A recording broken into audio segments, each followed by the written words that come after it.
పెదవులు దాటి రాని మాట కూడా దేవునికి వినబడుతుంది. కన్నీటి నుండి రాలిన ప్రతి కన్నీటి చుక్కకు ఆయన వద్ద జవాబు ఉంటుంది.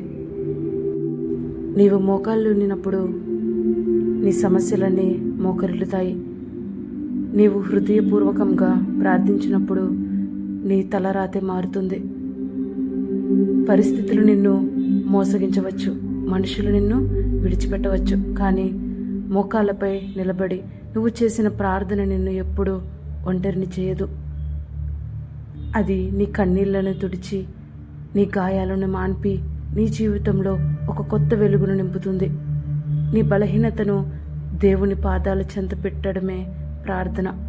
నువ్వు మోకరిల్లి వేడుకుంటే నిన్నటి వరకు నిన్ను కృంగదీసిన శోధనలే రేపు నిన్ను గెలిపించే సాధనాలుగా మారతాయి. ప్రార్థన అంటే కేవలం అడగటం మాత్రమే కాదు, నీ భారమంతా దేవునిపై వేసి ఆయనే చూసుకుంటాడు అనే నమ్మకంతో ప్రశాంతంగా ఉండడం. ఆ నమ్మకమే నీ స్థితిని, నీ గమ్యాన్ని మారుస్తుంది. ఆమెన్. హల్లెలూయా.